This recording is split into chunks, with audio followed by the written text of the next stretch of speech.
Hello, good morning all of students.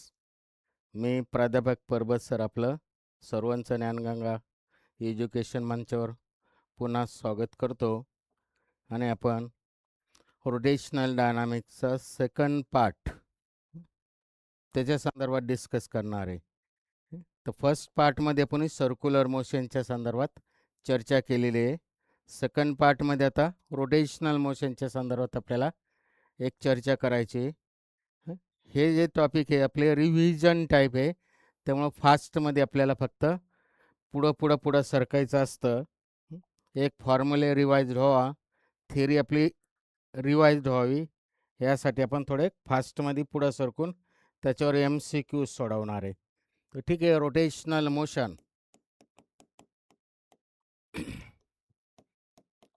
Rotational motion circular motion आणि rotational मोशनमधला difference आपण सुरुवातीला पाहिलेला टॉपिकच्या. तर आपल्याला रोटेशनल मोशनच्या संदर्भात बघायचं. तर रोटेशनल मोशनमध्ये एक 4-5 पॉईंट आपल्याला डिस्कस करायचे. तर पहिला पॉईंट आहे moment of inertia. Moment of inertia ते कॅपिटल आयने दाखवणार आहे आपण. दुसरा आहे radius of gyration.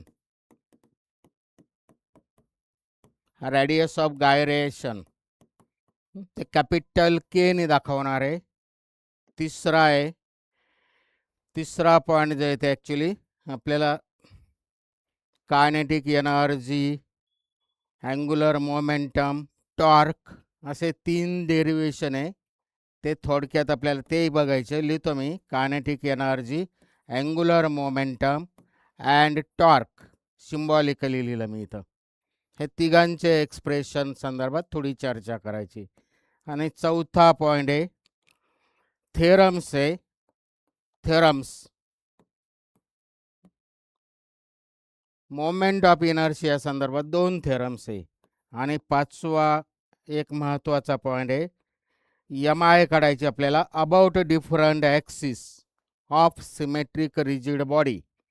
Moment of inertia of different symmetric bodies काढायची. रेग्युलर सेप सिमेट्रिक बॉडीज अशा भरपूर बॉडीज आहेत. त्याच्यातले आपल्याला स्पेशली नेहमी वापरात असणाऱ्या एक 5-6 बॉडीज घ्यायच्या आहे. बेसिक बघायचं आहे त्याचं. तर ठीक आहे, आपल्याला हे 5-7 पॉईंट डिस्कस करायचे. तर त्याच्यापैकी मोमेंट ऑफ इनर्शिया हा पॉईंट पहिला आपण डिस्कस करू. मोमेंट ऑफ इनर्शिया कॅपिटल आयने दाखवणार आहे आपण. कॅपिटल आयने कोणती तरी रिजिड बॉडी घेतली, 3 डायमेन्शनल बॉडी झाली, काहीतरी रिजिड बॉडी घेतली 3 डायमेन्शनल. रिजिड इरेग्युलर बॉडी घेतली, काहीतरी दगड घेतला साध्या भाषेत. ती XY प्लेनमध्ये ते अँटी क्लॉकवाईज डायरेक्शनने समजा अशी रोटेट होतो तो दगड ह्या पॉईंट भोवती. About this point. तर तो ॲक्सिस मी इथं दाखवतो. ॲक्सिस डॉटेड लाईन 3 डायमेन्शनल आहे, त्यामुळे हा ॲक्सिस ऑफ रोटेशन घेतला मी. याच्या भोवती ती अँग्युलर व्हेलॉसिटी ओमेगाने रोटेट होते in anti clockwise sense. Anti clockwise sense घेतलं मी इथं. तर any body contains large number of small particles. He rigid body आहे किंवा एनी बॉडी म्हणा. मास डिस्ट्रीब्युशन तिचे मासेस जे असे अनेक मासेस असणारे, तर ते हे असे स्मॉल मासेस मी कन्सिडर केले. लार्ज नंबर ऑफ मासेस इथं, तर स्मॉल मासेस मी कन्सिडर केले. प्रत्येकाचं मास वेगळं आहे. That body contains large number of masses.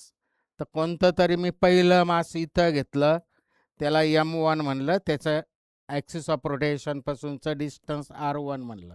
दुसरं मास घेतलं मी वेगळं, आकार वेगळा दाखवला म्हणजे दुसरं मास घेतलं ॲट अ डिस्टन्स, काहीतरी वेगळ्या डिस्टन्सवर घेतलं, R2 डिस्टन्सवर. मुद्दाम मी समोरासमोरचे घेतले. हे तिसरं मास घेतलं ॲट अ डिस्टन्स R3, त्याला M3 म्हणलं. हे चौथं मास घेतलं, चौथं मास ॲट अ डिस्टन्स R4, त्याला मी M4 म्हणलं. असं that body contains large number of masses each of the different masses, their masses are different, and these masses are at different places from the axis of rotation. तर याचा moment of inertia actually थेअरीमध्ये आपलं झालेलं आहे, revision type आहे. तर पहिल्या मासचा moment of inertia त्याचं mass into त्याचं ॲक्सिस ऑफ रोटेशनपासूनचं डिस्टन्सचा स्क्वेअर. ॲक्च्युली डिस्टन्स हे परपेंडिक्युलर डिस्टन्स. सेम टाईपने दुसऱ्याचा मोमेंट ऑफ इनर्शिया, पहिल्याचा m1r1 स्क्वेअर प्लस दुसऱ्याचा similarly m2r2 square plus plus plus हे सर्वांची ॲडिशन होईल लास्ट जे असेल ते त्यानुसार. हे झालं ॲक्च्युली मोमेंट ऑफ इनर्शियाची बेसिक डेफिनेशन. मॅथमॅटिकल फॉर्ममध्ये मी सिग्मा नोटेशन वापरून लिहितो, that is MI/RI square. I varies from 1 to n. हे लिहायची फार आवश्यकता नाही लिमिटची. तर झालं मोमेंट ऑफ इनर्शियाची basic definition of any body. Moment of इनर्शियाची basic definition of any body. Sum of the product of, इथं दिसतं ते, sum of the product of the mass of each particle and square of the distance from the axis of rotation. हे त्याची moment of इनर्शियाचं basic definition आली. म्हणजे थोडक्यात moment of इनर्शियाचा फॉर्म्युला आला. फॉर एनी बॉडी झालं हे. फॉर एनी बॉडी, कोणतीही बॉडी असू. बॉडी जर रिजिड बॉडी असेल, रिजिड बॉडीचा बेसिक आपल्याला रिजिड बॉडी, रिजिड आणि युनिफॉर्म मास डिस्ट्रीब्युशन असेल. If the body is rigid body and mass distribution is uniform, म्हणजे युनिफॉर्म्ड मास डिस्ट्रीब्युशन असणारी रिजिड बॉडी असेल तर त्याचा moment of inertia, mass distribution uniform असेल तर आपल्याला त्याचा मोमेंट ऑफ इनर्शिया आपल्याला युनिफॉर्म, आपल्याला सिग्मा नोटेशन, मॅथमॅटिक्समध्ये बेसिक कन्सेप्ट. सिग्मा कधी लिहितात, सिग्मा नोटेशन केव्हा वापरतात आणि इंटिग्रेशन केव्हा वापरतात, याचं आपल्याला थोडं मॅथ्समध्ये झालेलं लक्षात असेल तर ठीक आहे, नसेल तर आपण मेकॅनिकली लिहा. हे जे येतं integration of R square D M, integration of R square D M. Moment of inertia of uniformly mass distributed rigid बॉडीचं मोमेंट ऑफ इनर्शिया जो येतो आर स्क्वेअर डी एम. याच्यात आणि याच्यात थोडा फरक आहे. इंटिग्रेशन आणि सिग्मा नोटेशनचं बेसिकनुसार आपण लक्षात घ्यायचं. हे पाठ करायचं थोडक्यात. आपल्याला हा फॉर्म्युला मॅक्सिमम वापरावा लागतो, याची फार आवश्यकता नाही. हे झालं मोमेंट ऑफ इनर्शिया. तर मोमेंट ऑफ इनर्शियाचं मेन बेसिक अर्थ बघायचं आपल्याला, त्याचं सिग्निफिकन्स बघायचं, physical significance of moment of inertia. तर ॲक्च्युली लिनियर मोशन घेतलं, Newton's first law of motion is also called law of inertia किंवा सिम्पली इनर्शिया. तर इनर्शियाचं बेसिक काय आहे, इनर्शिया म्हणजेच काय, inertia Newton's first law of motion, त्यालाच लॉ ऑफ इनर्शिया किंवा सिम्पली इनर्शिया म्हणतात. आणि इनर्शिया म्हणजे नेमकं काय, कोणती बॉडी त्याची स्टेट जी आहे ती रिटेन करण्याचा प्रयत्न करते. Every body remain in its state unless there is no external unbalance force acting on it. तर कोणती बॉडी जी आहे ती त्याची जी काय अवस्था आहे त्याच्यामध्ये राहण्याचा प्रयत्न करते. त्यामुळे ती थांबलेली असेल तर थांबलेल्याच अवस्थेत राहण्याचा प्रयत्न करेल, किंवा युनिफॉर्म मोशनमध्ये जात असेल तर युनिफॉर्म मोशनमध्ये जाण्याचा प्रयत्न करेल. हा Newton's first law of motion आहे, किंवा तोच लॉ ऑफ इनर्शिया किंवा नुसतं इनर्शिया झालं. म्हणजे इनर्शियाचं थोडक्यात बेसिक, इनर्शिया म्हणजेच Newton's first law of motion.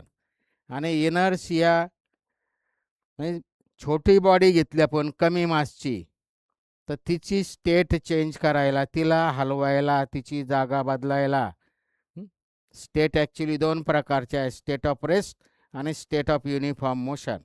आपल्याला त्याच्या फार डीपमध्ये जाण्याची आवश्यकता नाही. कोणत्याही बॉडीची स्टेट चेंज करायला आपल्याला काहीतरी फोर्स लावा लागतो. म्हणजे फोर्स लावा लागतो. बॉडी जर मास कमी असेल, स्मॉल मास असेल, तर तिची स्टेट चेंज करायला स्मॉल फोर्स लागेल. मास जर जास्त असेल तर तिची स्टेट चेंज करायला जास्त फोर्स लागेल. म्हणजेच इनर्शिया म्हणजेच to oppose the change of state. एवढेच शब्द लक्षात घ्यायचा, 3 शब्द. To oppose change of state. तर हा जो इनर्शिया आहे लिनियर मोशनच्या संदर्भात, म्हणजे न्यूटन्स लॉज जे त्याच्याशी रिलेटेड, न्यूटन्स लॉ जे आहे ते ॲक्च्युली लिनियर मोशनला अप्लाय होतात आणि त्याच्याशी रिलेटेड म्हणजे न्यूटन्स लॉ ऑफ मोशनच्या संदर्भात, लिनियर मोशनच्या संदर्भात हे. त्यामुळे याला लिनियर इनर्शिया म्हणलं तरी चालेल. Linear inertia. आत्तापर्यंत आपल्याला दुसरी मोशन नव्हती, त्यामुळे आपण फक्त इनर्शिया शब्द वापरायचं. Actually it is linear inertia. म्हणजे बॉडीची स्टेट चेंज करण्यासाठी जे काय अपोजिशन होतं दॅट इज कॉल्ड इनर्शिया. आणि अपोजिशन होतं म्हणजेच काय, मास वाढलं तर इनर्शिया वाढतो, मास कमी झालं तर इनर्शिया कमी होतो. म्हणजेच inertia measure is a mass is a measure of the inertia. Mass म्हणजे inertia is measure in terms of the mass. साध्या भाषेत inertia is a measure of the mass. Linear inertia is the measure of the mass. हे linear inertia संदर्भात झालं. Newton's first law of मोशननुसार म्हणजे बॉडीची state change करण्यासाठी जे अपोजिशन होतं that is called inertia. Mass वाढलं तर अपोजिशन वाढेल, मास कमी झालं तर अपोजिशन कमी होईल. मास वाढलं तर अपोजिशन वाढेल म्हणजे तिला स्टेट चेंज करायला लागणारा फोर्स वाढेल. ह्या सगळ्या गोष्टी आपण त्याच्याशी रिलेटेड. आता इथं moment of inertia, moment of inertia त्याच टाईपचं आहे, वेगळं काहीच नाही. हे आपण 9वी 10वी जे इनर्शिया पाहिलं लिनियर मोशनच्या, त्याच्याच ॲनालॉगस हे रोटेशनल मोशनच्या संदर्भातली term that is called moment of inertia. Capital आयने दाखवणार आहे ती आपण. तर moment of inertia is also called rotational inertia. या शब्दावरूनच लक्षात येईल. तो जसा लिनियर इनर्शिया तसा हा रोटेशनल इनर्शिया. म्हणजे काय, रोटेशनल मोशनमध्ये म्हणजे कोणत्या बॉडीची रोटेशनल स्टेट चेंज करण्यासाठी body may be in a state of rest और body may be in a state of uniform rotational motion. दोन प्रकारच्या स्टेट असतात. तर स्टेट ऑफ रेस्टला असताना तिला जर गोल फिरवायचा असेल तर तिथं जे का अपोजिशन होईल, किंवा युनिफॉर्म मोशनमध्ये रोटेट होत असेल तर तिची ती युनिफॉर्म मोशनची स्टेट बदलायची असेल तर तिथं जे का अपोजिशन होईल, इथं जसं अपोजिशन होत होतं त्याला इनर्शिया म्हणलं, तसं रोटेशनल मोशनमध्ये जे अपोजिशन होईल that is called moment of inertia. म्हणजेच रोटेशनल इनर्शिया, वेगळं काहीच नाही. लिनियरमध्ये जसं अपोजिशन होतं तसं रोटेशनलमध्ये त्याची स्टेट चेंज करण्यासाठी होणारं opposition that is called rotational inertia और सिम्पली मोमेंट ऑफ इनर्शिया. आयने दाखवणार आहे आपण. तर मोमेंट ऑफ इनर्शिया म्हणजेच रोटेशनल मोशनला जे अपोजिशन होणार आहे दॅट इज कॉल्ड इनर्शिया. म्हणजेच इथं जसं वाढलं मास वाढलं लिनियरमध्ये, तर तिथं अपोजिशन वाढतं. तिथं अपोजिशन वाढतं म्हणजे फोर्स वाढतं. तिची स्टेट चेंज करायला लागणारा फोर्स वाढणार आहे. मास जसं इथं मेजर ऑफ द इनर्शिया आहे त्याच्याच ॲनालॉगस तो एम म्हणजेच हा आय झाला. आणि आय म्हणजे नुसता एम नाही आहे, summation of M I R I square आहे. त्यामुळे इनर्शिया, मोमेंट ऑफ इनर्शिया म्हणजेच opposition to the rotational motion that is called inertia. तर रोटेशनल मोशनला जो काय विरोध होणार आहे त्याला इनर्शिया म्हणतात. म्हणजे थोडक्यात आय वाढला आय वाढला, आय हा in a moment of inertia वाढला, फॅन गोल फिरतो, फॅनची मोठी मोशन जी आहे ती रोटेशनल मोशन आहे, तिथं जर आय वाढला तर काय होईल, रोटेशनल मोशनला अपोजिशन वाढेल, म्हणजेच फॅनचा स्पीड कमी होईल. लक्षात घ्यायचं. तर मोमेंट ऑफ इनर्शिया आय वाढला, opposition to the rotational motion वाढलं, म्हणजेच रोटेशनल मोशनचा स्पीड कमी होईल, म्हणजे अँग्युलर व्हेलॉसिटी डिक्रीज होईल. हे बेसिक लक्षात घ्यायचं. आपण हे बेसिकच लक्षात घेत नाही मुळात सगळं. तर मोमेंट ऑफ इनर्शिया वाढला तर गोल फिरण्याला अपोजिशन वाढणार आहे. गोल फिरण्याला अपोजिशन वाढेल म्हणजे त्याचा अँग्युलर स्पीड कमी होणार आहे, म्हणजे त्याचा स्पीड हळूहळू म्हणजे कमी होणार आहे. जसा जसा आय वाढेल तसा तसा अँग्युलर स्पीड कमी होणार आहे. इथं जसा जसा यम वाढेल तसा लिनियर मोशनने जाण्याचा स्पीड कमी होईल, किंवा स्टेट ऑफ चेंजला इथं जसा विरोध वाढेल तसा इथं आय वाढला तर रोटेशनल स्टेट चेंज व्हायला विरोध वाढेल, म्हणजेच ओमेगा कमी होईल. हे झालं मोमेंट ऑफ इनर्शियाचं बेसिक पहिला कन्सेप्ट झाला आपल्या. त्याच्याशी रिलेटेड आता सर्व टॉपिक आहे, त्याच्याशी रिलेटेड सर्व टॉपिक आहे. आता दुसरी मोमेंट ऑफ इनर्शिया म्हणजे आय वाढला तर इथं काय होणार आहे, अँग्युलर व्हेलॉसिटी कमी होणार आहे, म्हणजेच opposition to the rotational motion वाढणार आहे. अपोजिशन टू चेंज द रोटे opposition to opposition to opposition to the change of state of rotational motion, opposition to the change of state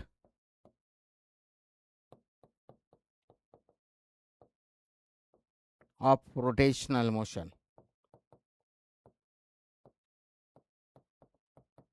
increase होणार आहे, increase होणार आहे, म्हणजेच अँग्युलर व्हेलॉसिटी डिक्रीज होणार आहे, इम्प्लाइज अँग्युलर व्हेलॉसिटी डिक्रीज होणार आहे.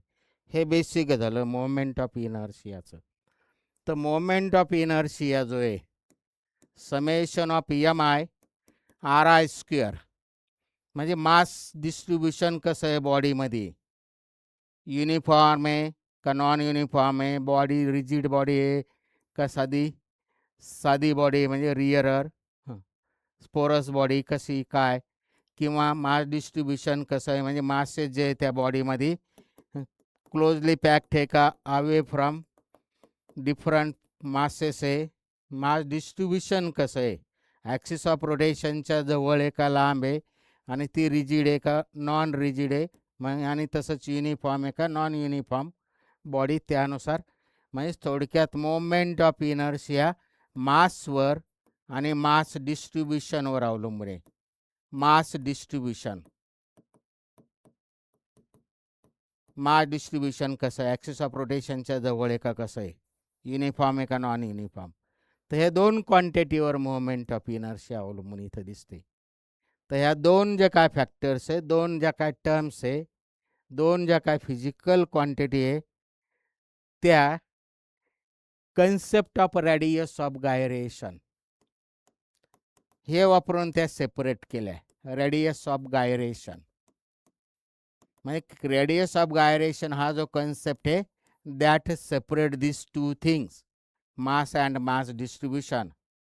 These two terms can be separated using concept of radius of gyration.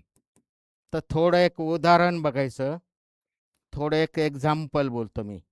कोणती तरी बॉडी घेतली मी, कोणती तरी बॉडी घेतली, सर्क्युलर डिस्क घेतली, ही सर्क्युलर डिस्क घेतली मी, तिच्या सेंटर ऑफ मासमधून जाणारा ॲक्सिस घेतला असा मी. ही सर्क्युलर डिस्क आहे, सेंटरमधून जाणारा ॲक्सिस ऑफ रोटेशन घेतला. ॲक्सिस ऑफ रोटेशन आपल्याला कोणत्याही बॉडीमध्ये त्या बॉडीतून आरपार एखादी गज घातला, तार घातली आणि त्याच्या भोवती ती बॉडी फिरवली तर ते होईल तिचा ॲक्सिस ऑफ रोटेशन, म्हणजे त्या ॲक्सिस भोवती ती बॉडी रोटेट होणार आहे. तर ॲक्सिस ऑफ रोटेशन एकच असतो असं नाही, कोणतीही बॉडी असो, 3 डायमेन्शनल असो, 2 डायमेन्शनल असो, इन्फायनाईट ॲक्सिस ऑफ रोटेशन घेता येतात आपल्याला. कोणतीही बॉडी असो आपल्याला कुठूनही त्या बॉडीमध्ये तो ॲक्सिस पास करून त्याच्या भोवती रोटेट करता येते. मी इथं सेंटर ऑफ मासमधनं ह्या बॉडीचा ॲक्सिस ऑफ रोटेशन घेतला आणि ह्या ॲक्सिस भोवती रोटेट केली काहीतरी कॉन्स्टंट अँग्युलर व्हेलॉसिटीने. हिची मोमेंट ऑफ इनर्शिया समजा आली काहीतरी 1000. मोमेंट ऑफ इनर्शियाचं युनिट काय येईल? Kilogram metre square, MR². डेफिनेशननुसार युनिट. याची ह्या ॲक्सिस भोवती ह्या बॉडीची मोमेंट ऑफ इनर्शिया समजा 1000 किलोग्रॅम मीटर स्क्वेअर आली. 1000 किलोग्रॅम मीटर स्क्वेअर ह्या ॲक्सिस भोवती. ॲक्सिस ऑफ रोटेशन आपल्याला कुठेही घेता येईल, असं कुठेही इन्फायनाईट ॲक्सिस ऑफ रोटेशन घेता येतील. असे घेता येतील, असे घेता येतील, असे घेता येते, असे इन्फायनाईट ॲक्सिस ऑफ रोटेशन घेता येईल. त्याच्यापैकी मी आत्ता ह्या ॲक्सिस भोवती याच्या axis corresponding to centre of mass त्याच्या करस्पॉन्डिंग मोमेंट ऑफ इनर्शिया तिची जी आली त्याला मी 1000 किलोग्रॅम मीटर स्क्वेअर आली असं समजा गृहीत धरलं. तर रेडियस ऑफ गायरेशन कन्सेप्ट बघतो आपण थोडं. तर हे जे मास आहे मी ती जी डिस्क होती ती वितळवली, डिस्क वितळवली आणि असं स्मॉल बॉब तयार केला, स्मॉल स्पियर तयार केलं. ते स्पियर नीट ऐकायचं आता मी, स्मॉल स्पियर तयार केलं. त्याचं मास जे त्या बॉडीचं जे मास होतं त्या मास इतकंच त्या स्पियरचं मास राहील. ही बॉडी मी वितळवली आणि असं स्मॉल स्पियर तयार केलं. आणि ते स्पियर मुद्दा मी इथं दाखवतो. ते स्पियर ह्या ॲक्सिस ऑफ रोटेशन जो काय आधी होता का जिथं 1000 किलोग्रॅम मीटर स्क्वेअर त्याची मोमेंट ऑफ इनर्शिया आली होती, तिथं मी ते स्पियरला एक दोरा बांधला, एक टोक, आणि असं इथं हे दोऱ्याचा इथं बांधला ना असं ह्या डायरेक्शननी गोल फिरवलं. तर त्याची मोमेंट ऑफ इनर्शिया समजा आली काहीतरी 700 किलोग्रॅम मीटर स्क्वेअर एवढ्या अंतरावर. थोडं मी अजून अंतर वाढवलं. किती अंतर वाढवलं? इथं घेतलं तर ती 800 आली. थोडं अजून वाढवलं मी, समजा इथं घेतला तो मास. तो मास म्हणजे कोणता mass? That body is suppose to be concentrated in small point मासच्या फॉर्ममध्ये कन्सिडर केलेला. आपला पॉईंट मासचा कन्सेप्ट थोडा कळत असेल किंवा त्या शब्दातच अर्थ आहे. फार सगळेच कन्सेप्ट कळायलाच पाहिजे असं का नाही, कॉमन सेन्सने आपल्याला त्यांचे अर्थ काढता येतात.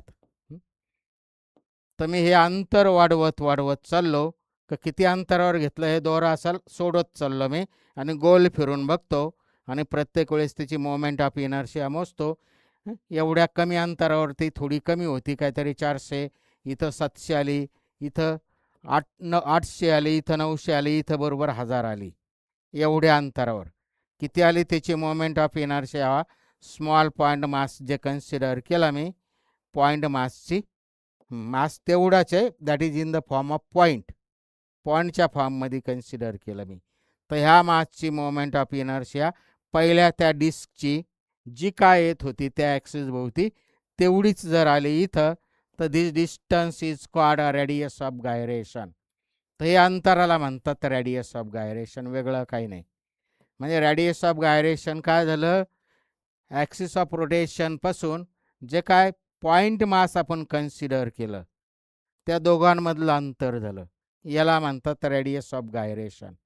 म्हणजे बाय डेफिनेशन याची मोमेंट ऑफ इनर्शिया किती झाली आता ह्या पॉईंट मासची ह्या ॲक्सिस भोवती? बाय डेफिनेशन म्हणजे डेफिनेशन ही आहे समेशन ऑफ MI/R² आता इथं एकच पॉईंट मास आहे, त्यामुळे हा टोटल मास त्याचं कॅपिटल M झालं. किमती टाकतो मी याच्यात. आणि दोघांमधलं अंतर ॲक्सिस ऑफ रोटेशन आणि त्या पॉईंट मासचं अंतर जे आलं ते MK² आलं. Mass into square of the distance. एक पहिल्याचं अधिक पुढं दुसरे काही पार्टच नाही, त्याच्यात दुसऱ्या टर्म्सच नाही, त्यामुळे ह्याला याची मोमेंट ऑफ इनर्शिया आली MK². याच्यावरनं रेडियस ऑफ गायरेशन आलं रूटमध्ये I/M. हे आलं रेडियस ऑफ गायरेशनचं बेसिक फॉर्म्युला आला, वेगळं काहीच नाही. मोमेंट ऑफ इनर्शियाचा बेसिक कन्सेप्ट कळत असेल तर त्यानुसार रेडियस ऑफ गायरेशनचा concept which separate this mass and mass distribution, हा तो कन्सेप्ट झाला. आणि रेडियस ऑफ गायरेशन म्हणजे वेगळं काय नाही, it is the distance of the point mass where entire mass of the body is supposed to be concentrated in order to have the same moment of inertia as that of the initial जे होतं तेवढं. तर हे जे distance आहे साध्या भाषेत distance from the axis of rotation of this point mass that is called a radius of gyration. त्याच्या सर्व गोष्टी सर्व सातबारा दिसतो, ते कसं आहे कसं वाढेल, त्याचा युनिट काय, डायमेन्शन काय, सगळ्या गोष्टी दिसतात, ते कसं काढायचं ह्या सगळ्या गोष्टी दिसतात इथं. ठीक आहे, पुढचा फार जास्त त्याचा विचार नाही करत आता. आता रेडियस ऑफ गायरेशनचा हा जर कन्सेप्ट कळला असेल आणि मोमेंट ऑफ इनर्शियाचा कन्सेप्ट कळला असेल तर अजून थोडं बोलतो मी. सर्कसमध्ये बॅलेट डान्सर, जे उदाहरण देतो मी मुद्दाम, बॅलेट डान्सर, सर्कसमध्ये बॅलेट डान्सर बाजूला त्याचे ते स्टंट करत जे असते बॅलेट डान्सर, आपल्याला कळण्यासाठी थोडं काढतो मी. रोटेटिंग टेबलवर ती त्याची स्टंट करत असते. हा बॅलेट डान्सर घेतला मी, इथं त्याच्या हातामध्ये काहीतरी डंबेल्स दिले मी, लेडी आहे बॅलेट डान्सर आपल्याला कळण्यासाठी, डंबेल्स दिले. हां, हँड्स जे आहे ते फोल्ड केलेले. हा रोटेटिंग टेबल आहे, याच्या भोवती ती रोटेटिंग टेबल आहे. तर काय झालं, इथं डंबेल्स दिलेले म्हणजे मास डिस्ट्रीब्युशन काय झालं, जवळ झालं, close to the axis of rotation. ते बॅलेट डान्सरने हात बाजूला करते, जवळ करते, अजून जवळ करते, अजून जवळ करते. इथं mass distribution close to the axis of rotation झालं ह्या केसच्या कम्पॅरेटिव्हली मास डिस्ट्रीब्युशन जे आहे ते close to the axis of rotation झालं. ह्या केसच्या कम्पॅरेटिव्हली मास डिस्ट्रीब्युशन जे आहे ते close to the axis of rotation झालं. दोन केसेस घेतल्या मी. Mass distribution is close to the axis of rotation झालं ह्या केसमध्ये. मास जवळ आलं म्हणजेच मोमेंट ऑफ इनर्शिया किती आली, m² आत्ताच्या रेडियस ऑफ गायरेशनच्या बेसिकनुसार. Mass distribution close to the axis of rotation झाला म्हणजे इथं काय झालं, के लेस झाला. ह्या केसमध्ये के जो आहे तो कमी आला, के कमी आला म्हणजेच काय, के कमी म्हणजेच मोमेंट ऑफ इनर्शिया कमी. K is less implies moment of inertia less, implies opposition less, मुद्दाम शब्द लिहितो मी, अपोजिशन लेस इम्प्लाइज गोल फिरण्याला अपोजिशन कमी झाले म्हणजेच अँग्युलर व्हेलॉसिटी इज मोर. हे आलं ह्या केसमध्ये. मोमेंट ऑफ इनर्शिया आणि रेडियस ऑफ गायरेशनचं मेन बेसिक कन्सेप्ट जे काय किंवा ह्या तिघांमधलं relation, mass distribution close to the axis of rotation जर आलं म्हणजेच के जो आहे तो बाजूला मास केले तर काय होईल, ॲक्सिस ऑफ रोटेशन सेंटरमधून व्हर्टिकल लाईन आहे त्यामुळं मास बाजूला केले, हँड अप हे केले, एक्सटेंड केले, तर mass distribution away from axis of rotation होईल, के वाढेल. के वाढला बाय डेफिनेशन इथं दिसतं मोमेंट ऑफ इनर्शिया वाढेल. के वाढला ह्या केसमध्ये काय झालं, के वाढला, हां तिथं क्लोज्ड केले हँड, इथं फोल्ड केले, इथं काय केले एक्सटेंड केले. तर या केसमध्ये के वाढला म्हणजेच by definition moment of inertia increase झाला. K increases, I increases, implies opposition increases implies गोल फिरण्याला अपोजिशन वाढले म्हणजेच अँग्युलर व्हेलॉसिटी डिक्रीजेस. ह्या केसमध्ये अँग्युलर व्हेलॉसिटी डिक्रीज होईल, ह्या केसमध्ये अँग्युलर व्हेलॉसिटी इन्क्रीज झाली. हे बेसिक लक्षात घ्यायचं. तर दोन केसेस घेतल्या मी. मास डिस्ट्रीब्युशन क्लोज आलं, बेसिक कन्सेप्ट जर लक्षात येत असेल तर मास डिस्ट्रीब्युशन क्लोज आला म्हणजे के कमी झाला, आय कमी झाला अपोजिशन कमी झालं म्हणजे ओमेगा वाढला. गोल फिरण्याला अपोजिशन कमी झालं म्हणजे अँग्युलर व्हेलॉसिटी वाढली. आणि त्याच्या पूर्ण अपोजिट इथं मास डिस्ट्रीब्युशन बाजूला गेलं, के वाढला, आय वाढला, अपोजिशन वाढले, इम्प्लाइज गोल फिरण्याला अपोजिशन वाढले म्हणजेच गोल फिरण्याचा अँग्युलर स्पीड कमी झाला. हे फिजिकल सिग्निफिकन्स झालं खरं.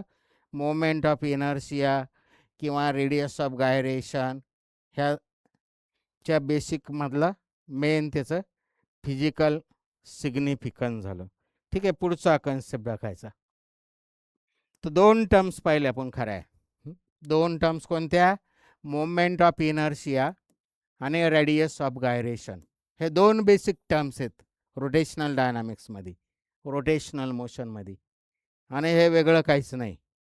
9वी-10वीचं जे लिनियर मोशनच्या संदर्भात इनर्शिया तसा त्याच्या अनालॉगस अँग्युलर इनर्शिया म्हणजे त्याला मोमेंट ऑफ इनर्शिया म्हणतात.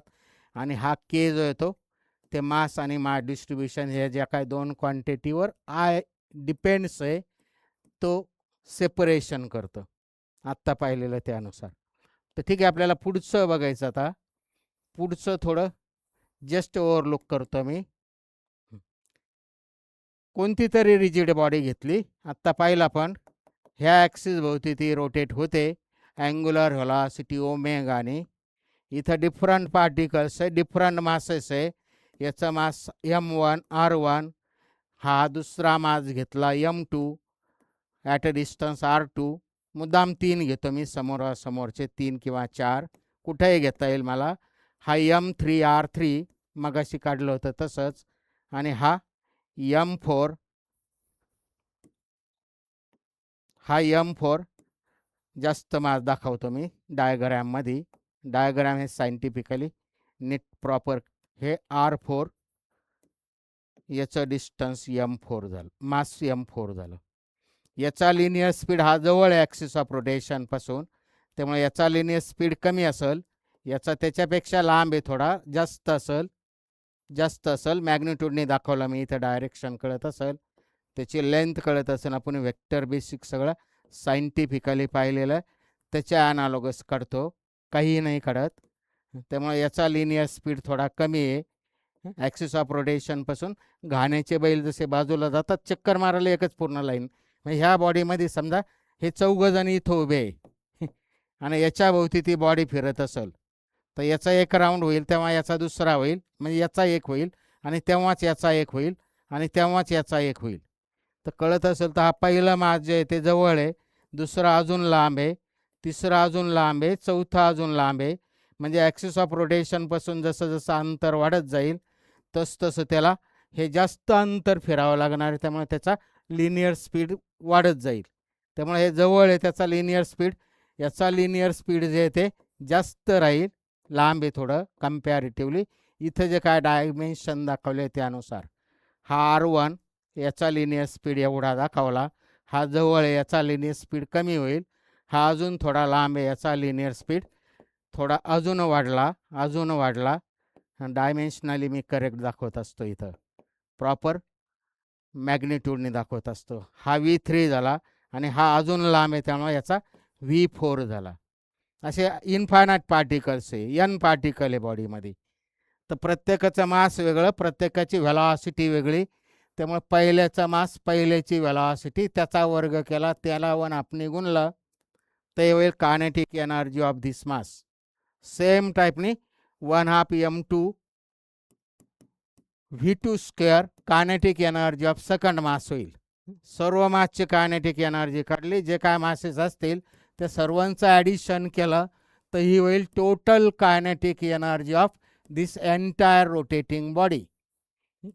ह्या बॉडीची प्रत्येक पार्टिकलची कायनेटिक एनर्जी वेगवेगळी येईल. त्याचं मास वेगळं आहे, त्याचं ॲक्सिस ऑफ रोटेशनपासून डिस्टन्स वेगळं आहे, त्यामुळे व्हेलॉसिटी वेगळी येईल. आणि त्यामुळे त्याचा हा जो काय बेसिक प्रॉडक्ट आहे तो वेगळा येईल. म्हणजे प्रत्येकाची कायनेटिक एनर्जी वेगवेगळी येईल. त्यामुळे प्रत्येकाची कायनेटिक एनर्जी वेगळी आली, सर्वांची कायनेटिक एनर्जीची सम केली तर that will be the total kinetic energy of this entire rotating body. आणि हे पुढे जाऊन किमती टाकल्या, सरळ केलं, सोडवलं तर ते येतं 1/2 I ओमेगा स्क्वेअर.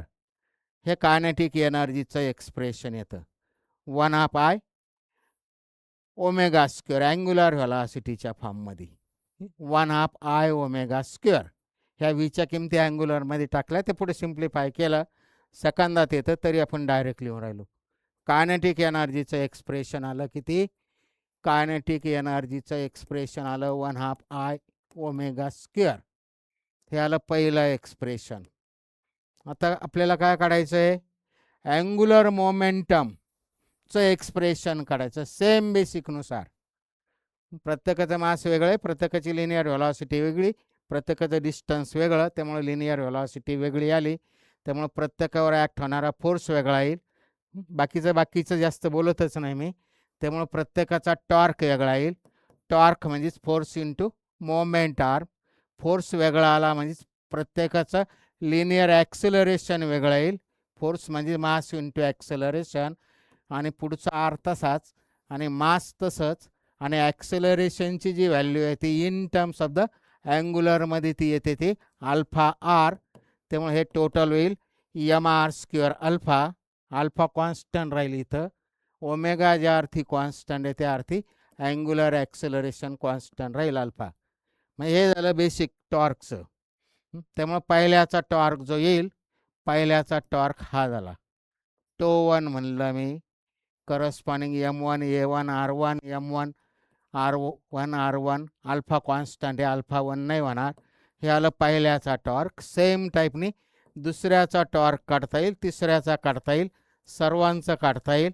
आणि मग net torque acting on a rotating body जी येईल ती मगाशी जशी प्रत्येकाच्या कायनेटिक एनर्जीची बेरीज झाली होती तशी इथं ती प्रत्येकाच्या टॉर्कचं सम येणार आहे. आणि मग ते पुढं जाऊन सिम्प्लिफाय केलं ते येतं आय ओमे tau is equal to I alpha. हे M I R I square सगळ्यांची बेरीज केली, कॉमन काढले, कॉमन निघल, बाहेर अल्फा निघल, आणि ते सगळं ची M I R I square summation ते आय होईल. इथं दिसतं ज्याचे म्हणजे ज्याने बेसिक सहित सगळं केलेलं आहे त्याला दिसल इथं. आता ते हे इक्वेशन येतं टॉर्कचं relation, torque acting on a rotating body, ते येतं ते किती? I alpha. Tau is equal to I alpha आलं.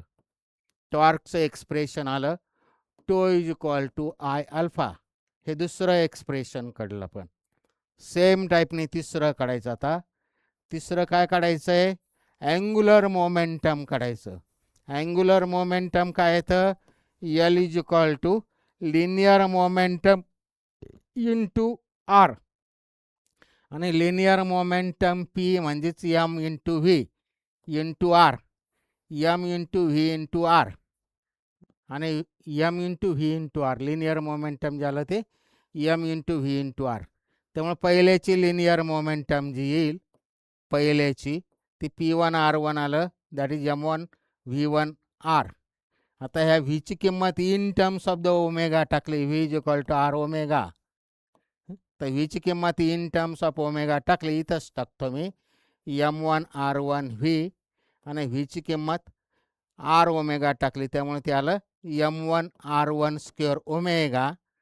ओमेगा कॉन्स्टंट होईल सेम बेसिकनुसार. आता पहिल्याची अँग्युलर मोमेंटम काढली, दुसऱ्याची आली M2R2 स्क्वेअर ओमेगा. ओमेगा 1 2 असं नाही होणार, ते कॉन्स्टंट हे बेसिकनुसार सगळ्यांची अँग्युलर मोमेंटम काढली डिफरंट पार्टिकलची, आणि मग त्या सगळ्यांचं सम केलं तर ही होईल नेट म्हणजेच पूर्ण बॉडीची अँग्युलर मोमेंटम.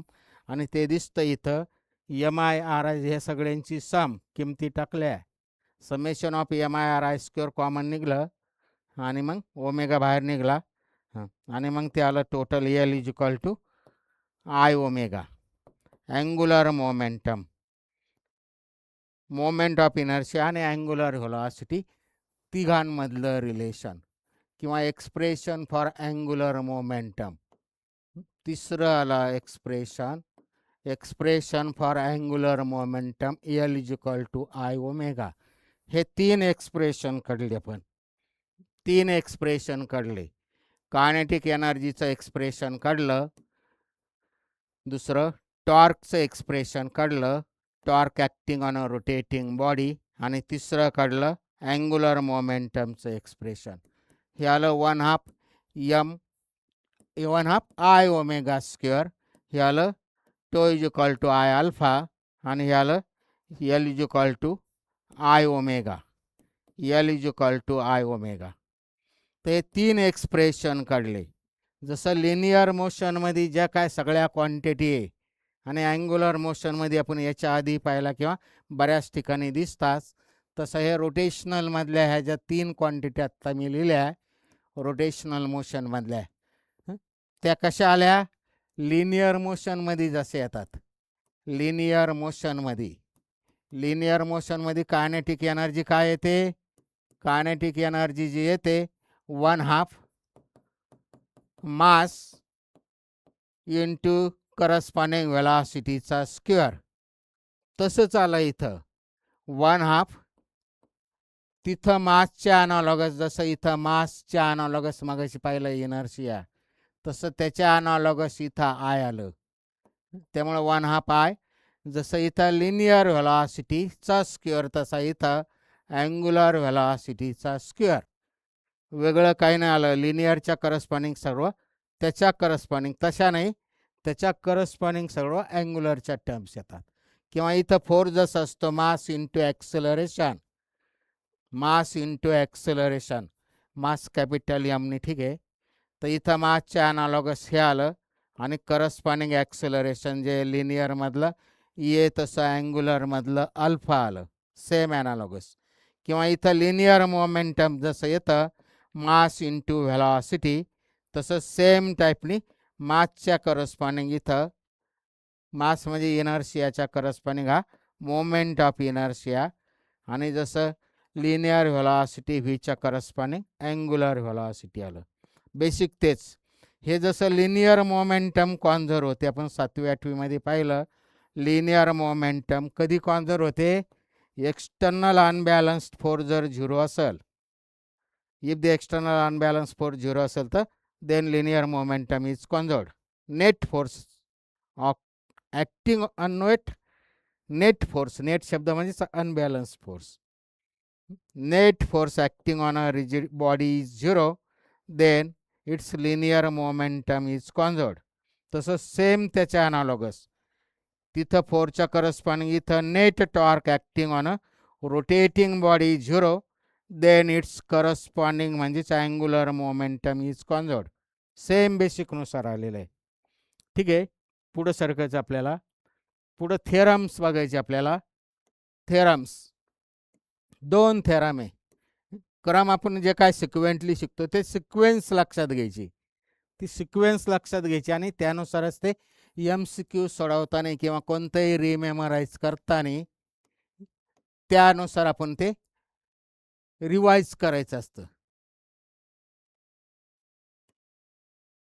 जे का आपण शिकलो त्या सिक्वेंटली त्यानुसार ते जे आपण ज्या टाईपने शिकलो त्यानुसार ते रिवाईज करायचं असतं.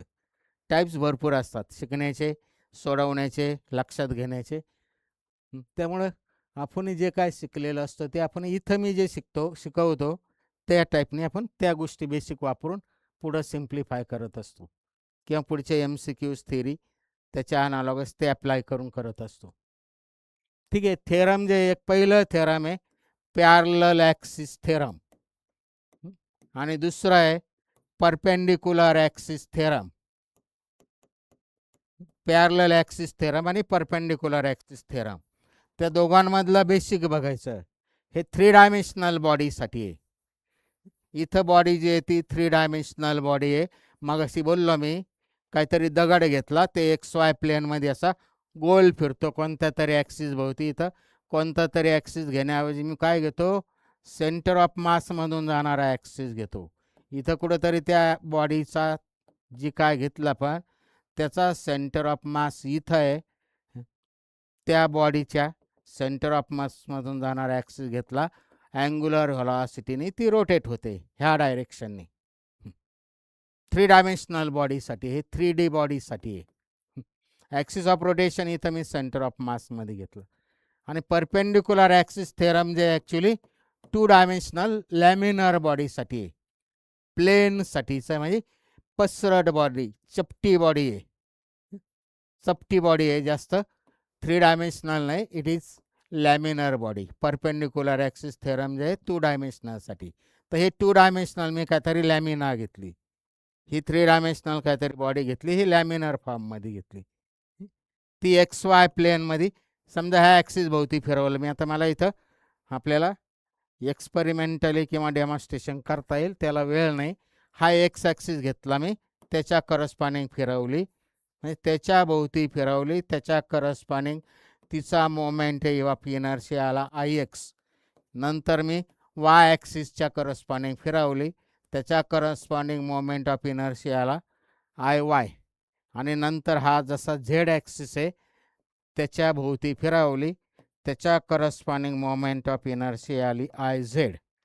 असं जर असेल तर इथं जे येतं, आधी हे करतो मी, परपेंडिक्युलर जो ॲक्सिस आहे ती बॉडी ज्या प्लेनमध्ये, नीट ऐकायचं, ती बॉडी ज्या प्लेनमध्ये, त्या प्लेनमध्ये त्या प्लेनला लंब असणारा, परपेंडिक्युलर असणाऱ्या ॲक्सिस भोवतीची मोमेंट ऑफ इनर्शिया किती येते, ती ज्या प्लेनमध्ये त्या प्लेनमधल्या ॲक्सिसच्या करस्पॉन्डिंग मोमेंट ऑफ इनर्शियाच्या सम इतकी येते.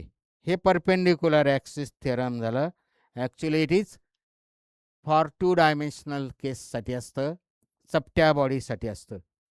I Z is equal to I X plus I Y, म्हणजे आय एक्स आणि आय वाय प्लेनमध्ये ती बॉडी आहे 2 डायमेन्शनल, आणि झेड ॲक्सिस इथं त्या 2 ॲक्सिसला म्युच्युअली परपेंडिक्युलर झाला.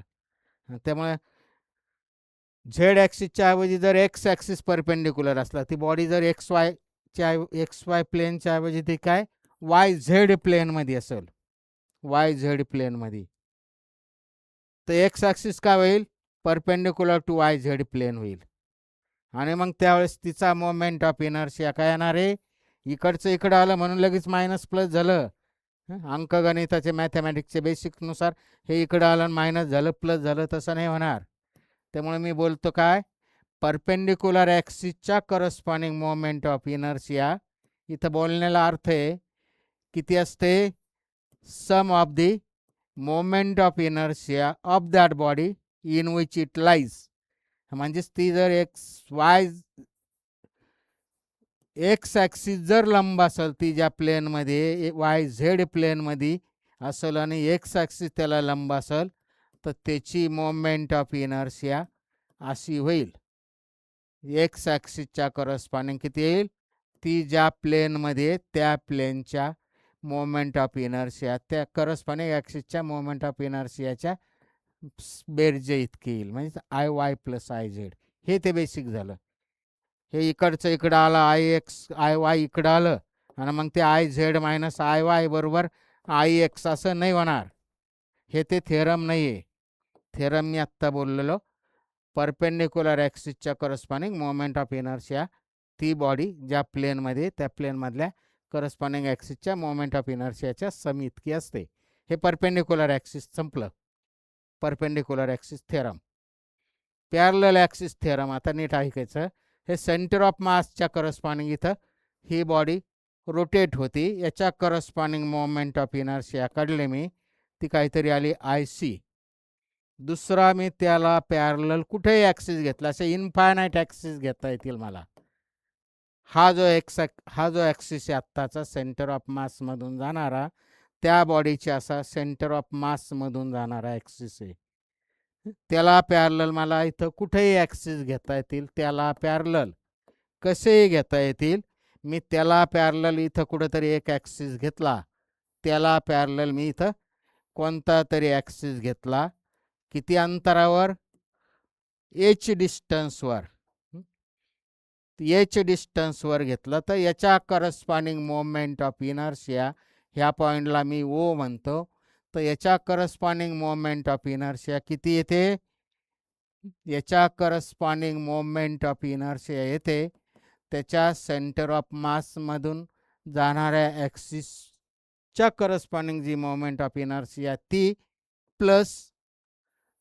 प्लस दोघांमधलं मग T plus mass of the body, ह्या टोटल बॉडीचा मास समजा कॅपिटल एम आहे, तर I C plus mass into दोन म्युच्युअल पॅरलल ॲक्सिस, जे दोन पॅरलल ॲक्सिस दोघांमधला डिस्टन्सचा स्क्वेअर. हे परपेंडिक्युलर ॲक्सिस थेरम झालं खरं, परपेंडिक्युलर ॲक्सिस थेरम. तर याच्यामध्ये बेसिक लक्षात घ्यायचं, परपेंडिक्युलर ॲक्सिस थेरम वापरताना आपल्याला त्याच्या सेंटर ऑफ मासमधून जाणाऱ्या ॲक्सिसच्या करस्पॉन्डिंग मोमेंट ऑफ इनर्शिया माहिती पाहिजेच, तर आणि तरच ते वापरता येईल. ते आणि प्लस त्या बॉडीचा मास आणि दोघांमधल्या परपेंडिक्युलर ॲक्सिसचं जे काय डिस्टन्स आहे त्याचा स्क्वेअर, हे ते पॅरलल ॲक्सिस थेरम झालं, parallel axis theorem.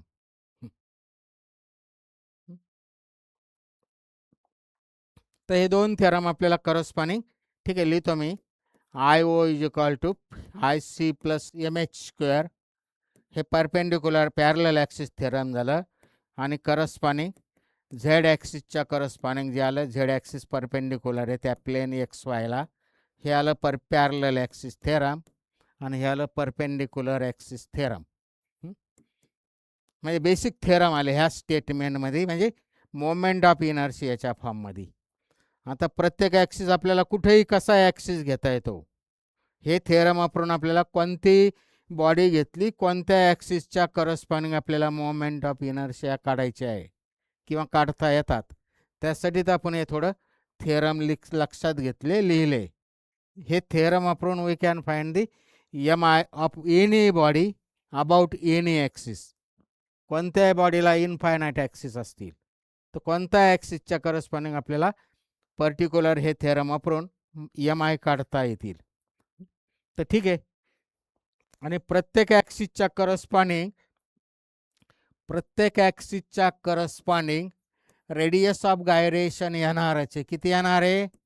K is equal to, हे बेसिक का त्याच्यावरनं मी लिहितो, under root I upon M, I upon M, M खाली आला, रेडियस ऑफ गायरेशनचं बेसिक. त्यामुळे ह्या ॲक्सिसच्या करस्पॉन्डिंग काहीतरी रेडियस ऑफ गायरेशन येईल. ठीक आहे, मी ह्याच्यातच फॉर्म्युला, याच्यातच किमती टाकलो, याच्यातच किमती टाकतो. याच्या करस्पॉन्डिंग हे झालं, याच्या करस्पॉन्डिंग सीच्या करस्पॉन्डिंग काहीतरी रेडियस ऑफ गायरेशन ही होईल. किंवा इथं आय झेडच्या करस्पॉन्डिंग मोमेंट ऑफ इनर्शियाच्या करस्पॉन्डिंग, हे त्याचं in terms of the radius of gyration mass गुणले करस्पॉन्डिंग ॲक्सिसच्या करस्पॉन्डिंग रेडियस ऑफ गायरेशन हे होईल. आणि त्यामुळे त्या किमती टाकल्या, हे आलं हे M0 M into K zero square बरोबर M into K C square plus M H square. त्यामुळे एम बाहेर निघून तो कॅन्सल झाला, बाहेर निघून कॅन्सल झाला. त्यामुळे हे आलं के झिरो स्क्वेअर बरोबर K C square plus H square. हे आलं पॅरलल ॲक्सिस थेरम. हे जे पॅरलल ॲक्सिस थेरम होतं in terms of the basic फॉर्ममध्ये, म्हणजेच आयच्या फॉर्ममध्ये होतं, ते आता मी इथं कशाच्या फॉर्ममध्ये लिहिलं, रेडियस ऑफ गायरेशन म्हणजे केच्या फॉर्ममध्ये लिहिलं. हे काय पाठ करायचं नसतं, हे बेसिक कळत असेल तर त्या त्या इन्स्टंटला काढायचं असं. तर हे कसं येणार आहे, त्या बेसिकनुसारच corresponding mass into moment of inertia in terms of the radius of gyration, mass into radius of गायरेशनचा square, corresponding mass into radius of गायरेशनचा square, corresponding mass into radius of गायरेशनचा स्क्वेअर. एम बाहेर निघून cancel झाला, हे आलं के Z square बरोबर K X square plus K Y square. हे आलं perpendicular axis theorem in terms of the K.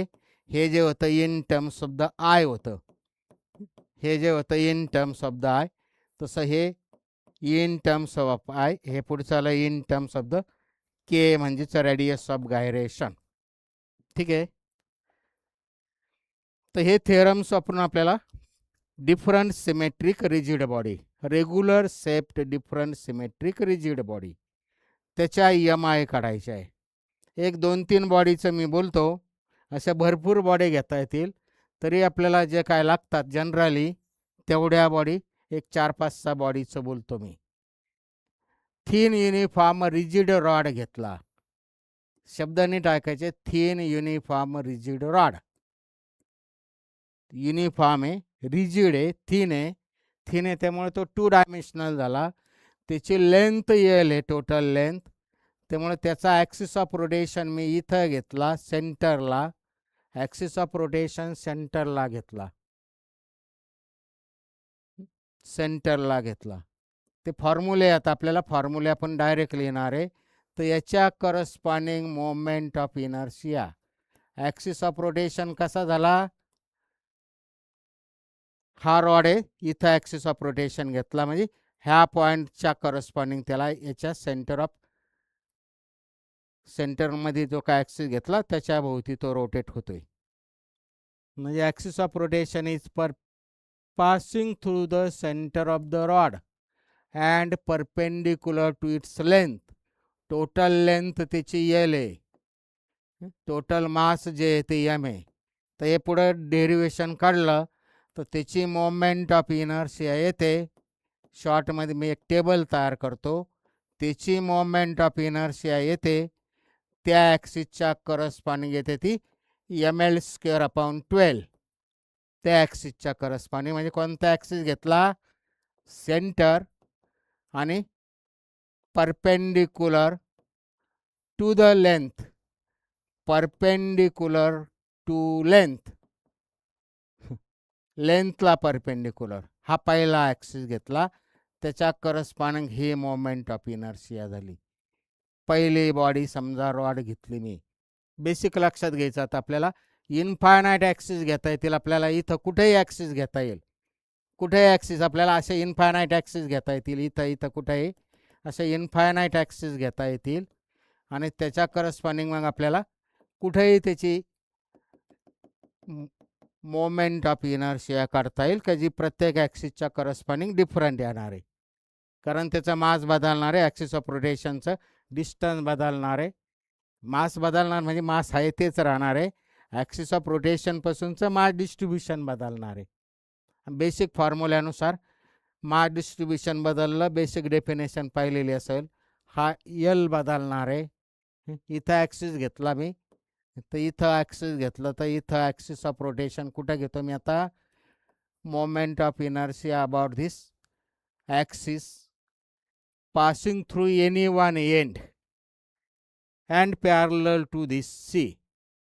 म्हणजेच परपेंडिक्युलर टू द लेंथ असा नाही ॲक्सिस घेतला मी, किंवा axis passing through any one end and parallel to the length, perpendicular to length असा axis घेतला तर याच्या करस्पॉन्डिंग मोमेंट ऑफ इनर्शिया त्याला मी आय टी म्हणलं. जे काय सिम्बॉल वापरले ते आपल्याला कसे थेरम अप्लाय करायचे ते बघतो आपण 2-3 केसेस आणि त्यानुसार पुढचं आपल्याला लक्षात घ्यायचं आहे. तर हे डिस्टन्स टोटल येईल आहे, त्यामुळे हे दोघांमधलं डिस्टन्स किती आलं? L/2. आता याच्या corresponding moment of inertia parallel ॲक्सिसच्या थेरमनुसार काय आलं? त्याच्या करस्पॉन्डिंग मोमेंट ऑफ इनर्शिया बरोबर सेंटरमधून जाणारे इंटू हा प्रॉडक्ट मास गुणवले दोघांमधला डिस्टन्सचा स्क्वेअर.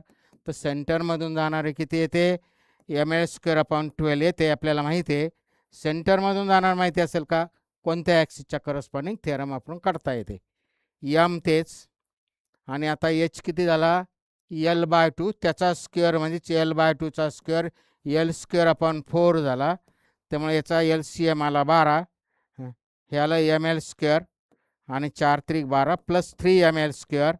त्यामुळे हे टोटल आलं 4ml²/12 आणि 4ml² म्हणजेच किती आलं? हे टोटल आलं ml²/4×3=12 म्हणजे ml²/3. तर यामुळे हे आलं ml²/3. पॅरलल ॲक्सिस थेरम आपण काढलं हे ॲक्सिसच्या करस्पॉन्डिंग. आता मी परत याच्या दोघांच्या सेंटरला इथं ॲक्सिस घेतला काहीतरी. हा ॲक्सिसला मी काहीतरी नाव, याला समजा याला नाव मी आय बी दिलं. हा पॉईंट बी झाला, हा सी झाला. याला मी आय ए पॉईंट नाव देतो. तर आय बीच्या करस्पॉन्डिंग मोमेंट ऑफ इनर्शिया काढली होती. आय बीच्या करस्पॉन्डिंग, तसं आय सीच्या करस्पॉन्डिंग काढता येईल आपल्याला. आता मला तोंडी सांगायचं. तर हे दोघं पॅरलल झाले म्हणून हे माहिती आहे म्हणून हे काढता येईल असं नाही. सेंटरमधून जाणारं माहिती पाहिजे. हा जो काय आहे पॅरलल ॲक्सिस थेरम, सेंटरमधून जाणारी मोमेंट ऑफ इनर्शिया माहिती असेल तरच ते अधिक पुढचा पाठ येतो. म्हणजे सेंटरमधून जाणारं माहिती पाहिजे. त्यामुळे हे एम एल स्क्वेअर हा यल जो येते त्याच्या निम्म्यावर म्हणजेच L/2च्या अजून निम्म म्हणजे L/4 झालं. त्यामुळे हे आलं L/4चा स्क्वेअर म्हणजे L² अपॉन 16 हे आलं टोटल. ह्या दोघांची बेरीज केली करस्पॉन्डिंग, दोघांची बेरीज केली, सिम्प्लिफाय केलं, इथली मोमेंट ऑफ इनर्शिया आपल्याला काढता येईल. कुठे ॲक्सिस घेता येईल? सेंटरपासून 1/4 ऑन दिस साईड, 1/4 किंवा 1/3 ऑन दिस साईड, किंवा from first end 1/3 toward the second end, असे वेगवेगळे ॲक्सिस घेऊन करस्पॉन्डिंग मोमेंट ऑफ इनर्शिया काढता येतील. हे आल्या मोमेंट ऑफ इनर्शिया आल्या. ह्या डिफरंट बॉडीज घेतल्या मी, डिफरंट बॉडीज, सिमेट्रिक बॉडीज घेतल्या, एकच घेतली आत्तापर्यंत. ॲक्सिस ऑफ रोटेशनची पोझिशन घेतली आणि त्याची मोमेंट ऑफ इनर्शिया आणि रेडियस ऑफ गायरेशनही काढता येईल आपल्याला. हे फॉर्म्युले पाठ नसत्या करायचे, फक्त त्याचं बेसिक लक्षात घ्यायचं आपल्याला, ते कसे येतात किंवा काय त्याचं बेसिक लक्षात घ्यायचं. तर याच्या करस्पॉन्डिंग मोमेंट ऑफ इनर्शिया काय येतं? I=mk². हा बेसिक फॉर्म्युला. त्याच्यावरनं K corresponding I divided by m रूटमध्ये, I divided by m रूटमध्ये हे I डिवायडेड बाय m म्हणजे ही किंमत टाकली तर त्याच्या corresponding radius of gyration mm cancel झाला. I म्हणजेच हे डिवायडेड बाय 12. त्यामुळे रूटचा L² रूटच्या बाहेर निघाला L झाला, रूटच्या बाहेर निघाला L झाला, आणि रूटमध्ये 12 म्हणजेच 2 × 2 4 त्रिक 12, सॉरी 2 × √3 4 त्रिक 12. त्यामुळे याला L/√3 कॅल्क्युलेशनचा भाग आहे. साधे साधे कॅल्क्युलेशन आपण ज्या अर्थी नीट CET देतो त्या अर्थी साधे साधे कॅल्क्युलेशन आपल्याला यायला पाहिजे. कॉमन सेन्सने तोंडी येत असतात. आपण नुसतंच ऐकत असेल तर त्याचा उपयोग नाही. ह्या साध्या साध्या गोष्टी आपण स्वतः करावं लागतात. तर ते आलं, MM कॅन्सल झाले, तोंडी दिसतं आपल्याला, कसं येतं ते दाखवलं फक्त. हे आपल्याला लिहिण्याची गरज नाही. M कॅन्सल झाला, L² रूट बाहेर निघलं, 12 म्हणजे 4 म्हणजे 2 × √3 4 त्रिक 12 रूटमध्ये. चेक केलं मी, काय म्हणतात, टाळा केला. पुढचं सेम टाईपने काढता येईल. हे किती येईल? MM कॅन्सल होईल, हे L/√3 येईल, याचा radius of gyration corresponding. Same टाईपने पुढचं काढता येईल. जसं ही फर्स्ट बॉडी घेतली मी, फर्स्ट बॉडी, तसं मी आता सेम टाईपने टेबल पुढं कंटिन्यू वाढवत चाललो मी. सेकंड बॉडी घेतो मी, सिमेट्रिक दुसरी बॉडी. असं कोणत्या ॲक्सिस भोवती तिथं काढता येईल. आपण 2-3 ॲक्सिस काढले. दुसरी बॉडी घेतली मी, कोणती घेतली? सर्क्युलर डिस्क घेतली, डिस्क, सर्क्युलर डिस्क, डिस्क घेतली, circular disk.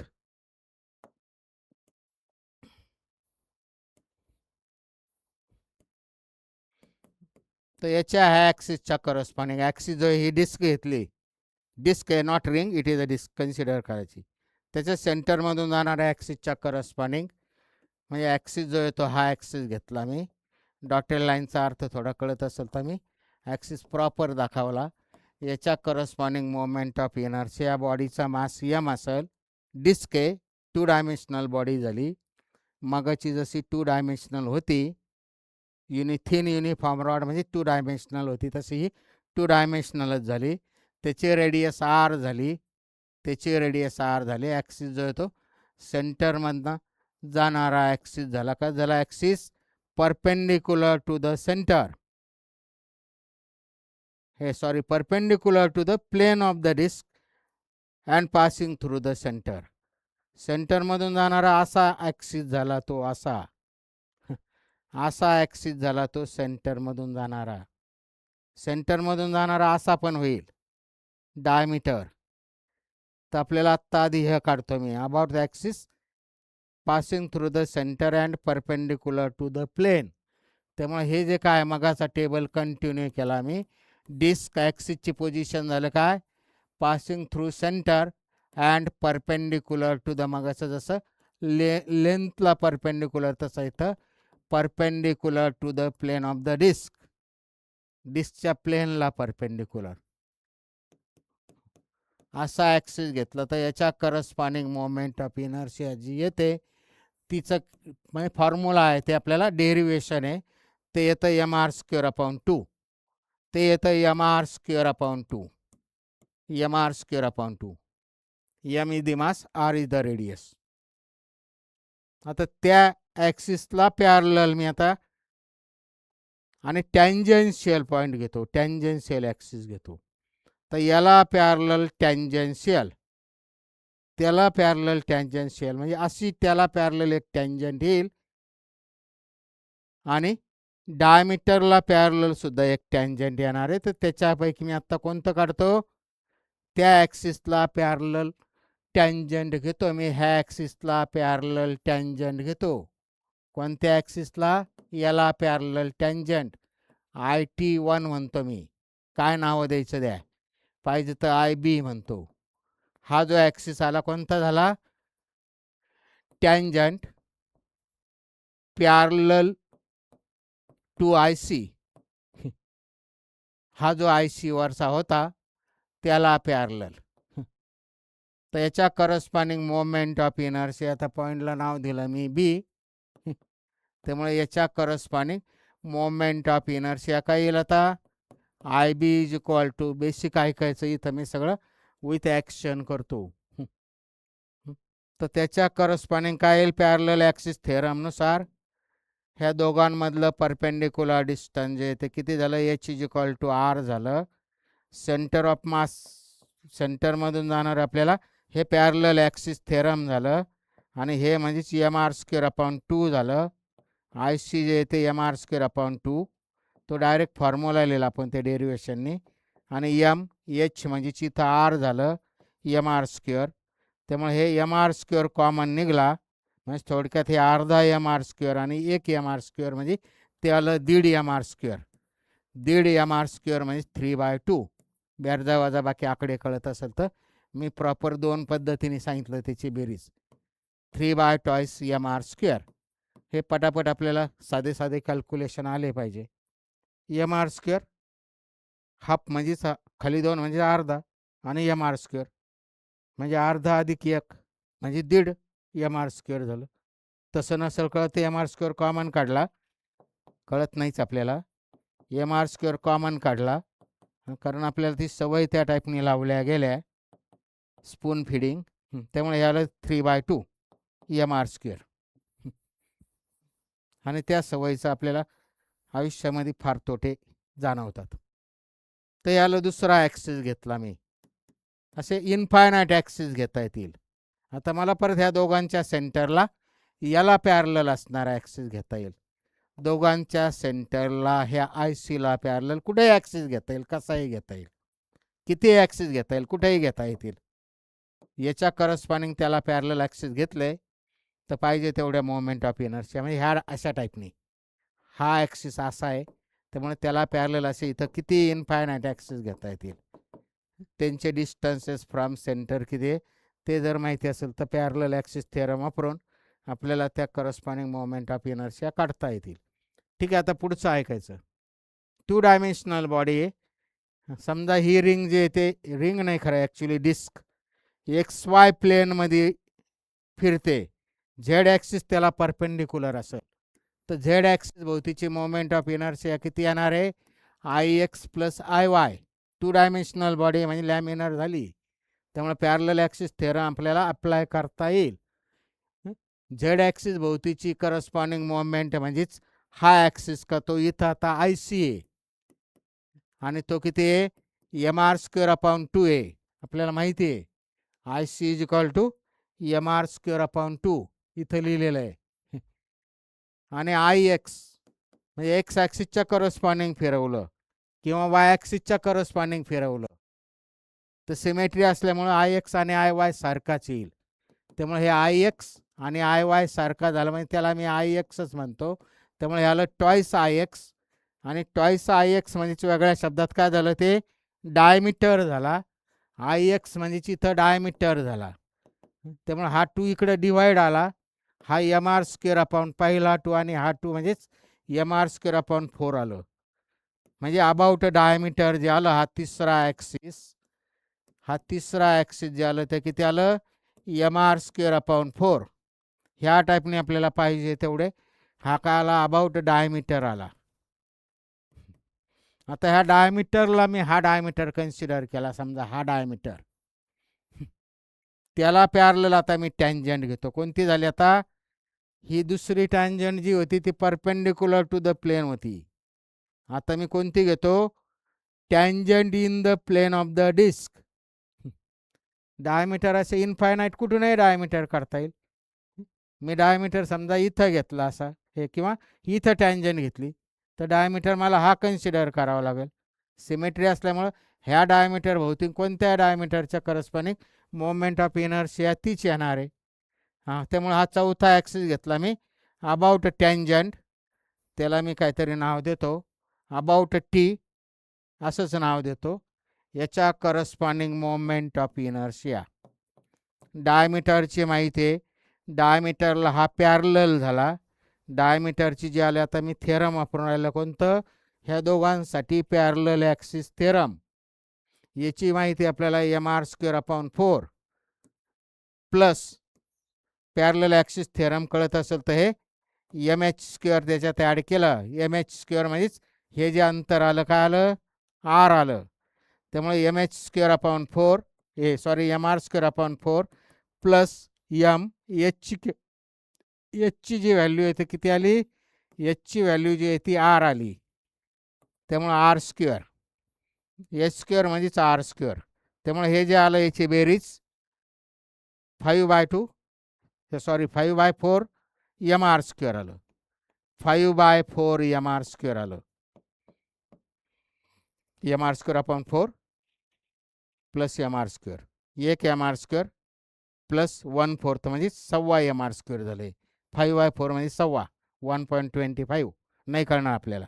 M R square common काढायचा बेरीज करायची ती 5/4 एम आर स्क्वेअर येईल. ह्याला चौथा ॲक्सिस काय झाला tangent parallel to the diameter. Tangent parallel to diameter म्हणजेच tangent in the plane of the disc. Tangent in the plane of the disc झालं. असे इनफायनाईट ॲक्सिस घेता येतील. आता आपण इथं पॅरलल परपेंडिक्युलर ॲक्सिस थेरम कधीही नाही वापरत. करस्पॉन्डिंग आपल्याला ते माहिती असेल तर त्या टाईपने आपल्याला त्यावेळेस काढता येतील. ठीक आहे. डिस्कच्या ऐवजी आता मी रिंग घेतली.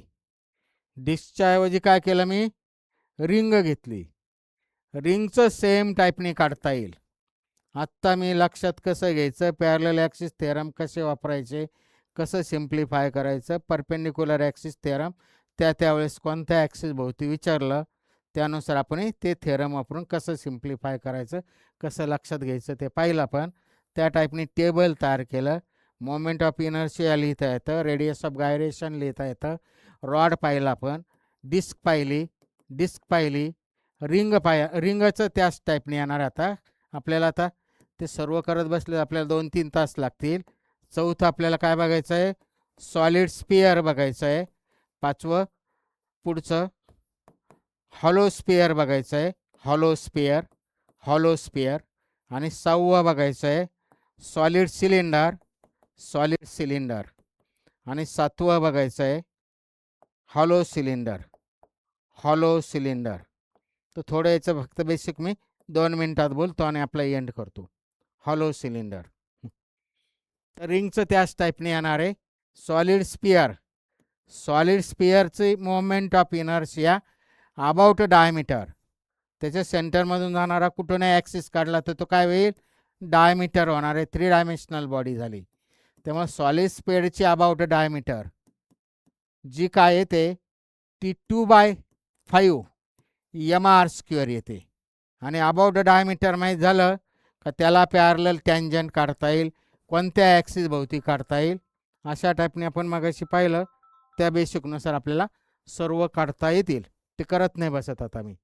आता हॉलो स्पेअर, सॉलिड स्पेअरच्या ऐवजी आता आपण हॉलो स्पेअर घेतलं. हॉलो स्पेअर घेतलं म्हणजे मध्ये पोकळ आहे, मध्ये पोकळ आहे, त्यामुळे अबाउट द डायमीटर घेतलं मी. डायमीटर आडवा दाखवा उभा दाखवा फरक काय नाही पडत. हॉलो स्पेअर घेतलं मी, अबाउट डायमीटर काय येणार आहे, नीट ऐकायचं इथं 2/5. बेसिक फरक लक्षात घ्यायचं, फॉर्म्युला ट्रिक्स लक्षात घ्यायची. हॉलो स्पेअर म्हणजे मास डिस्ट्रीब्युशन स्पेअरच्या बाजूच्या म्हणजे सरफेस एरियावर गेलं सगळं. मास डिस्ट्रीब्युशन सरफेस एरियावर गेलं म्हणजे के वाढला, के वाढला म्हणजेच आय वाढल. नीट ऐकायचं, के वाढला याच्या कम्पॅरेटिव्हली इथं के वाढला. फॉर्म्युला कसा लक्षात घ्यायचा, आय वाढला, आणि आय वाढला म्हणजेच आपल्याला हा फॅक्टर इथला कमी झाला तर आय वाढल. त्यामुळे हे 2/3 mr² येतं. इथं 5 आहे 2/5 आणि इथं 2/3 आहे. मी आत्ता लक्षात कसं ठेवायचं, कारण आपलं नंतर जमलिंग होतं 2/3 घ्यायचं का 2/5 घ्यायचं का काय घ्यायचं. तर सॉलिड स्पेअरचं काय आहे, मास डिस्ट्रीब्युशन ॲक्सिस ऑफ रोटेशनपासून सुरू झालेलं आहे, त्यामुळे तिथं याच्या कम्पॅरेटिव्हली के कमी राहील, त्यामुळे त्याची मोमेंट ऑफ इनर्शिया कमी राहील. आणि हे कमी येण्यासाठी हा डिनॉमिनेटर जादा पाहिजे. हे बालवाडीच्या बेसिक कळत असेल तर इथं 5 राहील, आणि त्याच्या उलट्या इथं 5च्या ऐवजी 5 नाही राहणार, 3 राहील असं येतं. आणि मग याच्या करस्पॉन्डिंग आपल्याला कुठेही ॲक्सिस घेता येतील, कुठेही इनफायनाईट ॲक्सिस भोवती मोमेंट ऑफ इनर्शिया काढता येईल. सॉलिड सिलेंडर, तर सॉलिड सिलेंडरचं आता थोडं ऐकायचं. एकावर एक आपण कॉईन रचले, एकावर एक कॉईन रचले. कॉईन घेतला म्हणजे ही डिस्क घेतली आपण, 1 रुपयाचा कॉईन घेतला, ही सॉलिड डिस्क म्हणजे डिस्क झाली आपली थोडक्यात. याची मोमेंट ऑफ इनर्शिया याच्या करस्पॉन्डिंग जी येते ती mr²/2 येते. आणि एकावर एक कॉईन आपण असे रचले तर ते काय होणार आहे, डिस्कच होणार आहे. सॉलिड सिलेंडर म्हणजे वेगळ्या टाईपने काही नाही, सॉलिड सिलेंडर म्हणजेच थोडक्यात डिस्कच झाली, फक्त थिन साईजची नाही, थिक साईजची झाली. त्यामुळे सॉलिड सिलेंडरची ह्या ॲक्सिस भोवती, त्याच्या ओन ॲक्सिस भोवती डिस्कची जेवढी येते, नीट लक्षात घ्यायचं, ट्रिक्स बोलतो मी. सॉलिड सिलेंडर एकावर एक कॉईन रचले, कॉईन म्हणजे त्याच्या भोवती डिस्कचं झालं mr²/2, आणि त्याच्यावर एकावर एक कॉईन रचले किंवा काढले तर ते डिस्कचं कन्व्हर्जन सिलेंडरमध्ये होतं किंवा सिलेंडरचं डिस्कमध्ये होतं. हे जर कळत असेल तर रिंगची डिस्कची जेवढी येते ह्या ॲक्सिस भोवती तेवढी सॉलिड सिलेंडरची येईल त्या ॲक्सिस भोवती. ॲक्सिस ऑफ द सिलेंडर अजून वेगळे ॲक्सिस घेता येईल. तसंच हॉलो सिलेंडर, हॉलो सिलेंडरचं तसंच आहे. रिंग घेतली, रिंग तर रिंगची ह्या ॲक्सिस भोवती येते mr². रिंगची मागाशी आपण काढली नाही, ॲक्सिस थ्रू द सेंटर जे येते ते mr² येते. त्यामुळे रिंगवर रिंग रचल्या तर हॉलो सिलेंडर होईल, किंवा बाजूला केल्या तर hollow cylinder of the very thin न होता व्हेरी, म्हणजे व्हेरी थिक न होता व्हेरी थिन साईजचं होईल.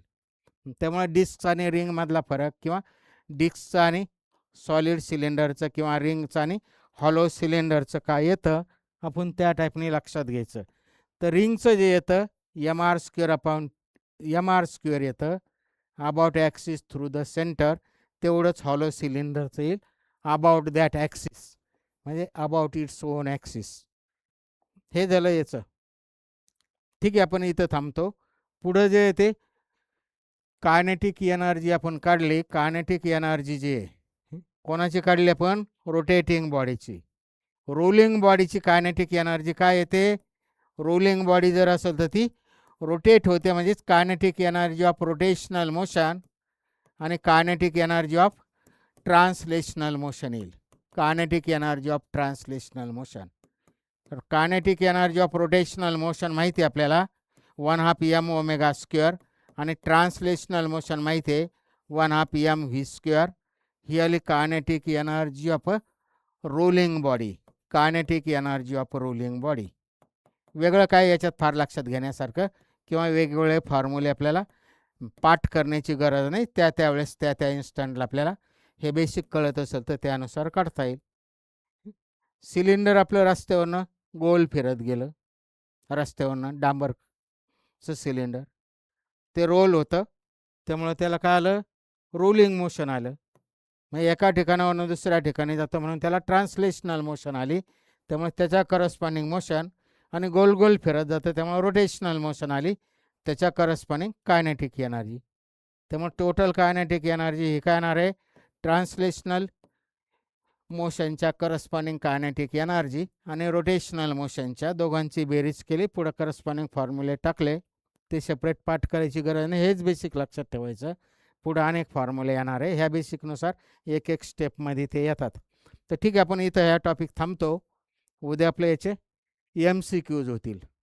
याचं उद्या आपले MCQज होतील थर्ड पार्टमध्ये. Okay, thank you.